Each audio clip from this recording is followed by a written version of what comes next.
দেখুন বাস্তব বাদশাহ হাবিব বিন মালিক নবীর পক্ষে গেলে আল্লাহ সাহায্য দিয়েছে, তো সমস্ত কুষ্ঠ রোগ ভালো, পুরাপুরি সুস্থ। এবার ডাকতেছেন বাদশাহ হাবিব বিন মালিক, আমার আদুরের মেয়ে, কুষ্ঠ রোগের ওষুধ কোত্থেকে পাইলা গো মা? পৃথিবীতে তো কুষ্ঠ রোগের কোনো ওষুধ নাই, কোত্থেকে পাইলা? আমি মক্কা থেকে আসার আগে গো এই কালিমা শরীফ তুমি কোত্থেকে পাইলা? হাবিব বিন মালিকের মেয়ে বাবার কদমে পড়ে ডাকতেছে, বাবা গো, যেদিন দিনের বেলা তুমি আমার নবীর হাত ধরে কালিমা পড়েছো, ওই দিন রাত্রে, গভীর রাত্রে নিরিবিলি আমি দেখি আমার ঘরের দরজায় কে যেন আমারে ডাকতেছে। রে হাবিব বিন মালিকের মেয়ে, দরজা খুল রে, রহমতের নবী এসেছে। বাবা গো, আমি দরজাটা খুলে দেখি একটা পূর্ণিমার চাঁদ উদয় হইয়া রইছে। আমাকে প্রশ্ন করেছেন, মাগো তোর বাবা কালিমা পড়ে মুসলমান হয়েছে, বল তুমি এই কালিমাটা পড়বে কিনা? আমি রাসূল তোমার বাড়িতে এসেছি। বাবা গো, আমি সঙ্গে সঙ্গে নবীজির হাত ধরে কালিমা পড়ে মুসলমান হয়েছি। বাবা, আল্লাহর কসম করে বলি, কালিমা পড়ার সাথে সাথে দেখি আমার সমস্ত শরীরের কুষ্ঠ রোগ ভালো হয়ে গেছে। বলুন, এই নবী চিনা, নবীর পক্ষে যাওয়া আমাদের দরকার আছে কিনা? রাতে ঘুম ভাঙলে মাঝে মাঝে ডাইকেন, কি বলে? ইয়া মুহাম্মদ পিয়ারা নবী এসো নিরালা, ইয়া মুহাম্মদ পিয়ারা নবী এসো নিরালা, তোমার দিদার মনের গুছিবে জ্বালা, হায়রে তো মুহাম্মদ পিয়ারা নবী এসো নিরালা, তোমার দিদার মনের গুছিবে জ্বালা, হায়রে তোমার দিদার মনের গুছিবে জ্বালা, ইয়া মুহাম্মদ পিয়ারা নবী এসো নিরালা, ইয়া মুহাম্মদ পিয়ারা নবী এসো নিরালা। বাবারা, আল্লাহ যার পক্ষে, এ নবীর পক্ষে যাওয়ার পরে হাবিব বিন মালিক তার মেয়ে সহ ভাগ্য ভালো হলো না খারাপ হলো? আমরা কি নবীর পক্ষে থাকতে রাজি আছি?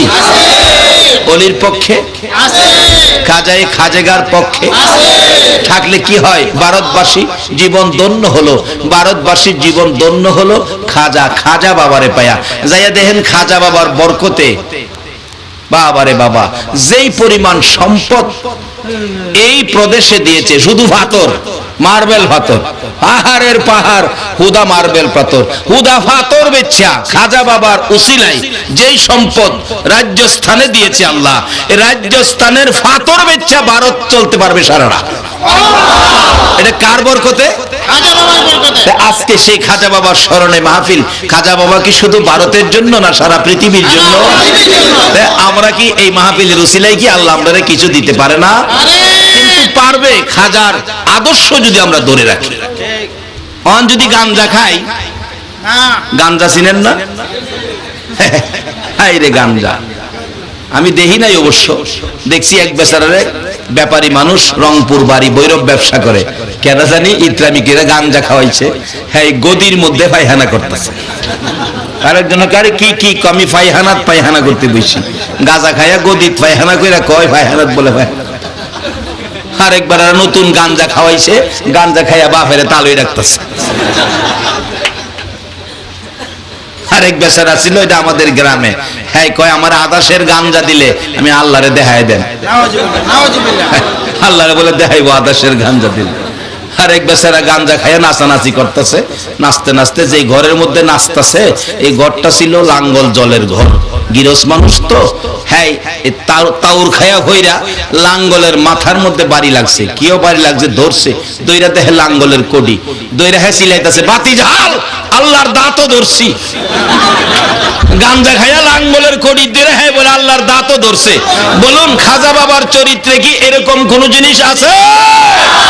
যারা এই চরিত্র নিয়ে খাজার দলে গেছে, খাজা তোমাকে কিছুই দিবে না, কিছুই দিবে না।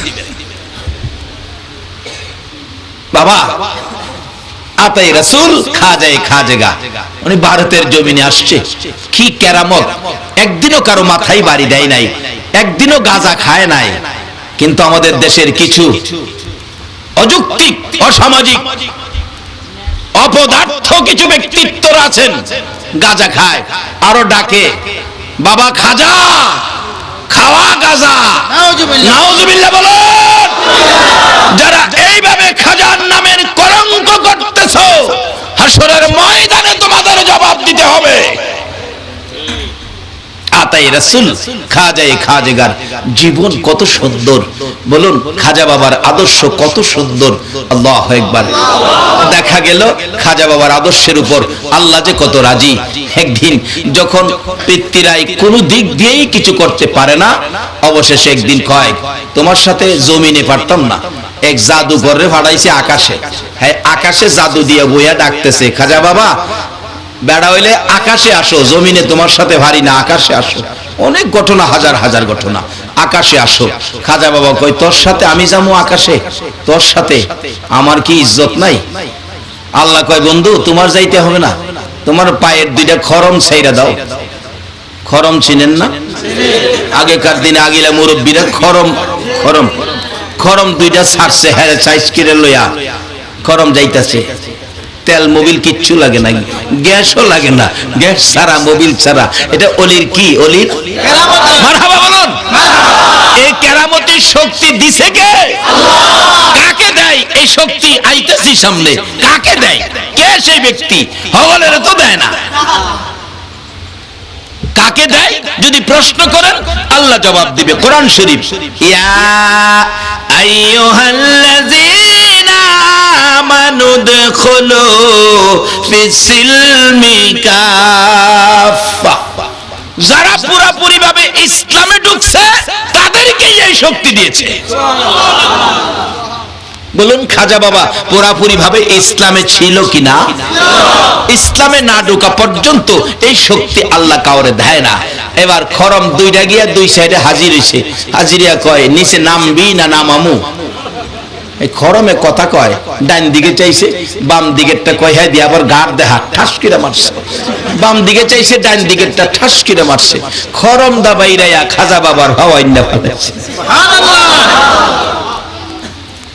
পৃথিবীর কোন দলের আলেম এই ঘটনা অস্বীকার করার ক্ষমতা, কিন্তু খাজা বাবার আদর্শটা কি নিতে আপনারা রাজি আছেন?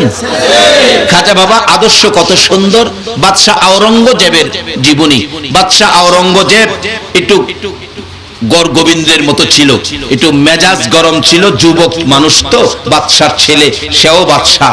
একদিন খাজা বাবার দরবারে গিয়ে আসরের নামাজের পরে দাঁড়াইয়া রইছে। দাঁড়াইয়া কয় শুনেছি আল্লাহর ওলিরা মরে না, আমি একটু প্রমাণ করব। যদি জীবিত প্রমাণ পাই তাহলে খাজার মাজার থাকবে, না হয় আমি আওরঙ্গজেব মাজার ভেঙে দেব। পাশে গিয়ে ডাকলেন, আসসালামু আলাইকুম ইয়া আল্লাহর ওলি খাজা মাইনুদ্দিন, জীবিত আছে কিনা প্রমাণ করব।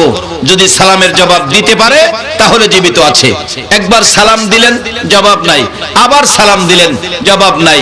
তৃতীয়বার সালাম দিয়ে বলছে এবার যদি জবাব না দাও তাহলে আমি মাজার ভেঙে ফেলবো, ওলিরা জীবিত নয় এটাই প্রমাণ করব। তিনবারের মাথায় সালাম দেওয়ার সাথে সাথে ভিতর থেকে জবাব আসছে, ওয়ালাইকুম সালাম ও বাদশা আওরঙ্গজেব। সুবহানাল্লাহ কইতেন না? বাদশা আওরঙ্গজেব প্রশ্ন করলেন, ও বাবা খাজা, তিনবার সালাম দিতে হলো কেন? একবারে কেন জবাব দিলা না? খাজা বাবা কবরের ভিতর থেকে ডাকতেছে, ও আওরঙ্গজেব, তুমি যখন আমারে প্রথমবার সালাম দাও আমি নামাজে ছিলাম, দ্বিতীয়বার সালাম দিছো তখনও আমি নামাজে ছিলাম, তৃতীয়বার সালামের সময় নামাজের সালাম ফিরাইয়া তোমার সালামের জবাব দিয়েছি। তাইলে কবরে গিয়েও যদি খাজা বাবা নামাজ পড়ে, নামাজ দুনিয়াতে তার আদর্শের মধ্যে আসিল কিনা বলো? ওই আদর্শে যদি আদর্শিত হতে পারেন, আল্লাহর কসম খাজা হাজরের ময়দানে আপনার পক্ষে উকালতি করবে। খাজা যদি নবীজির কাছে বলে এই লোকগুলি আমার ভক্ত ছিল, নবী কি সুপারিশ করবে না? বাবারা বাস্তবে আসুন, দুনিয়াতে তো কোর্টের মধ্যে উকিল থাকে, উকিল থাকে না? হাসরের কোর্টেও তো উকিল থাকবে। আল্লাহ যেদিন বিচারপতি হবে সেদিন উকিল এই দেশের উকিল না, এই উকিল কাজী তো না, এই কোর্টে উকিল থাকবে নবী মুহাম্মদুর রাসূলুল্লাহ। আর সহযোগী উকিল থাকবে খাজায়ে খাজেগা গাউসে পাক আব্দুল কাদের জিলানী, এরকম আল্লাহর ওলিগণ থাকবে সহযোগী। উকিল যদি ভালো থাকে মক্কেলের বিজয় হয় না, জেল হয়। এটা বাস্তব ঘটনা। আমাদের এই এলাকার কিশোরগঞ্জ সাইডের এক জায়গায়, আপনার ওই বোঝানোর জন্য বলছি, বাস্তব ঘটনা। কলেজে পড়ে ছাত্র ছাত্রী, আমাদের দেশে একটা চরিত্র আছে না, ছাত্র ছাত্রী অনেক সময় ভালোবাসায় পড়ে জায়গা না, জায়গা না, আমরা দেশে কই উড়া মারছে, এরকম হয় না? ওরা মারছে, সে মেয়ে লইয়া ছেলে গেছে গা, নাইলে ছেলে লইয়া মেয়ে গেছে গা। একটা ঘটনা ঘটছে কি, মেয়েটা বড় লোকের মেয়ে, ছেলেটা গরিবের ছেলে, কিন্তু হইলে কি লেখাপড়ায় ভালো, চেহারা সুরত খুব সুন্দর। মেয়েটা তো ছেলের দিকে লোভ হয়ে খুব বুঝাইতেছে, আমার বাবার কোটি কোটি টাকা, তুমি চিন্তা করো কেরে, আমার লগে চলো, তোমারে ধনী বানায় দিমু, বাবার সম্পদ অর্ধেক তো আমি পামু, তোমারই দিয়ে দিমু। হ্যাঁ, ছেলে গরিব মানুষ, ভাবছে যে যদি কিছু পায়, না গেলাম ওই, হ্যাঁ ওরা মারছে। মেয়ের বাবা নারী অপহরণ কেস করে দিছে, পুলিশ ঘুরতেছে, অনেক ঘোরাঘুরির পর মেয়েটারে উদ্ধার করে নিয়ে আইছে। বাবা পরামর্শ দিছে, কোর্টে গিয়া তুই কইবি তোরে জোর করে নিয়ে গেছে। কোর্টে বলছে আমারে জোর করে নিয়ে গেছে, এমন চাপা চাপছে কেস। পুলিশ খালি ছেলের বাড়িতে যায়, ছেলে তো বাড়িতে আই না, ভয়ে মা বাবা পর্যন্ত দুঃখে দুঃখিত হয়ে গেছে। কি করব, আরে ফকিন্নির ফুলা তুই কেন গেলে এই কাজ করতে? অবশেষে কি করব, টেনশন। আরেক মুরব্বী জ্ঞানী মানুষ বলতেছে, তোমরা এই টেনশনে না গিয়া তোমরা একটা কাউন্টার কেস করো না, যে আমরা নেই নাই, কেস করো। উকিলের কাছে গেছে, উকিল কয় কি ব্যাপার, এই ঘটনা কয় এগুলি চিন্তা করেন না, এত আইন বই পড়ছি, এটা কোনো ব্যাপার হইলো? ছেলেটা কই হারে লয়ান, ছেলে তো হইতে রাজি না, ভয় পায়। রাত্রে গভীর উকিলের কাছে ভাও বেড়ে কাঁদতেছে, উকিল সাহেব আমারে জোর করে নিচে পরামর্শ দিচ্ছে, আমারে সম্পত্তি দিব, আমারে বড় লোক বানায় দিব। স্যার আমি যাই না, আমার জোর করে নিচে। কয় বাটা কান্দিস না, শুন শুন, কি আমি যা কই তা শুনিস, আমি যা কই তা শুনিস। আচ্ছা, কাউন্টার কেস করছে, কেস করছে, বাদী বিবাদী হাজির তো হইতে হইব। হ্যাঁ হ্যাঁ পরামর্শ দিছে, শুন তোরে যাই কিছুই কইব তুই খালি চায় থাকবি, একটা কত বুঝ না। এটা কার পরামর্শ? আচ্ছা, দুনিয়ার একটা উকিল যদি হ্যাঁ পরামর্শ দিয়া দুনিয়ার বিপদে উদ্ধার করতে, খাজা বাবার মতো একজন উকিল আপনাদের পক্ষে কি উপকার করতে পারবে না? নাইলে আল্লাহর বন্ধু এরা বলো কি ঘুমাই দিচ্ছেন আপনারা? কে আজকের মাহফিলের আয়োজক? কে বাবা তোমরা খাজার স্মরণে মাহফিল করেছ? খাজা তো তোমাদের পক্ষে হয়ে গেছে। এইবার কই তোরে যা কিছু জিগাইব তুই খালি চায় থাকবি, কোনো কথা তুই কইতে পারবি না। স্যার পরে নিয়ে আবার জেল হয় আমার, আরে আমি তো আছি, তোর জেল হইব কইতে, এত আইন বই পড়ছি তোর জেলের লেগা, চিন্তা করিস না। বাদী বিবাদী হাজির, হাজির ছেলে পক্ষের উকিল, গার্জিয়ান সহ এক পক্ষে ছেলে সহ, মেয়ে পক্ষের উকিল আরেক পাশে তার উকিল সহ, গার্জিয়ান সহ। এবার মেয়ে পক্ষের উকিল বলতেছে, মাননীয় বিচারপতি, এই যদি হয় যুবক ছেলেদের চরিত্র, স্যার বলুন আপনারও তো মেয়ে আছে, যদি এইভাবেই যুবকেরা মেয়েদেরকে জোর করে ধরে নিয়ে যায় তাহলে কি সমাজ চলবে, দেশ চলবে? স্যার উকিলের মুখ তো বুঝি নেই, আমি আর কি করব? একবারে খোঁজ চালাইতেছে। অনেকক্ষণ খোঁচাখুচির পর এবার ম্যাজিস্ট্রেট সাহেব জিজ্ঞেস করে, ছেলে পক্ষের দিকে লক্ষ্য করে, মেয়ে পক্ষের উকিলকে বললেন আপনি থামেন। ছেলে পক্ষের উকিলকে জিগায়, উকিল সাহেব আপনার মক্কেলের সাথে আমি চারটা কথা বলি। ঠিক আছে বলেন। এই ছেলে, তুমি যখন মেয়েটাকে জোর করে ধরে নিয়ে যাও তখন রাত্র কয়টা বাজে? তার উকিলের পরামর্শ কি ছিল? ঘুমায় গেছেন আপনারা? জীবন ভরা তো ঘুমাইবেন, আর একটা রাত দেন না ওলির পক্ষে। ছেলেটা খালি চায় থাকে উকিলের দিকে, বিচারপতির দিকে, কোনো কথা কয় না। আরে রাত্র তখন কয়টা বাজছিল? কি উকিল সাহেব, মক্কেল তো কথা বলে না। তুমি যখন মেয়েটাকে জোর করে ধরে নাও, তোমার সাথে কয়জন লোক ছিল? কথা কয় না। আরে কি আশ্চর্য! এই ছেলে, তুমি যখন মেয়েটাকে জোর করে ধরে নিয়ে যাও, তখন কি কেউ দেখছিল? সাক্ষী ছিল কেউ? কথা কয় না। ম্যাজিস্ট্রেট কই, উকিল সাহেব কি মক্কেল নিয়ে এলেন? 24 বছর চাকরি হলো এই বয়সে, এই মক্কেল তো আর দেখি নাই, কোনো কথাই কয় না। কি ছেলেটা কি কথা বলতে পারে না? এবার তার পক্ষের উকিল কয়, মাননীয় বিচারপতি অনুমতি দিলে আমি কথা বলি। হ্যাঁ হ্যাঁ ঠিক আছে, বলেন বলেন, আপনার কথাই তো এখন শুনবো, যেহেতু সে কথা বলতে পারে না। স্যার, এই ছেলেটা এত সুন্দর কথা বলতো, সামাজিক রিপোর্ট নিয়ে দেখেন, রেডিও টেপ বন্ধ করে তার কথা শুনতো মানুষ, এত সুন্দর কণ্ঠে উটগুট করে কথা বলতো। কিন্তু স্যার, দুঃখের বিষয়, যেদিন এই মেয়েটাকে জোর করে ঘর থেকে ধরে বের করে মেয়েটা যে একটা চিল্লানি মারছেন স্যার, চিল্লানিতে তার কানের পর্দা ফাইটা গেছে, এখন কিছু শুনে না, শুধু খালি এতিমের মতো চেয়ে থাকে। মেয়েটা তো এদিকে আছে না, মেয়েটা তো চপ চপ করে দাঁড়ায় করছে। স্যার, আল্লাহর কসম করে কই আমি চিল্লানি দিছি না। অহন ছেলে পক্ষের উকিল কয়, মাননীয় বিচারপতি, মেয়ে বলে চিল্লানি দিছে না, তাইলে বোঝা গেল জোর করে নিছে না। এই ফয়েন বাইর করছে কে? কয় না কে? এটা দুনিয়ার কোর্ট, হাসরের কোর্টের উকিলও থাকবে। খাজাগা আতায়ে রাসূল খাজা গরিবে নওয়াজ, জোরে জোরে বলুন সুবহান। এবার ম্যাজিস্ট্রেট সাহেব ডাকে তার কোর্টের চাকরিজীবী কর্মচারীকে, ব্যারিস্টার সাহেব, কাজী সাহেব ডাক দেন। সুবহানাল্লাহ কইতেন না? কাজী ডাক দেন। জোর কইরা নিছে না, খামাকা এর উপরে দোষ চাপাইছে। কাজী ডাক দিয়া কোর্টে আনুষ্ঠানিকভাবে সরকারি লোক পক্ষে থাইকা ছেলে আর মেয়ে বিয়ে পড়াইয়া দিছে। এটা দুনিয়ার ঘটনা।